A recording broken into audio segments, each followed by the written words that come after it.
Appleton, Wisconsin has history dating back to the 1830s. Reports of ghosts and things that go bump in the night are common in most cities, and Appleton is no exception.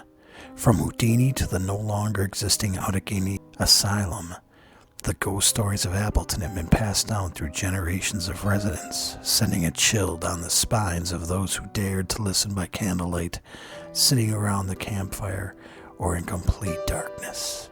Join us as we look deeper into Appleton's paranormal past and even current haunts on a 90-minute tour of the city.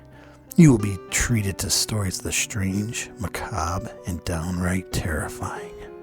Your hosts will entertain you with the darker side of Appleton you never knew existed.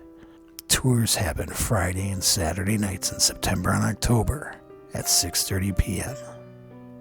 in front of the Houdini bust at the back of Houdini Plaza on the corner of College Avenue and Appleton Streets. The Appleton Haunted History and Mystery Tour. Reservations are recommended and can be made by calling 920-666-4695. Join us for a frightfully good time.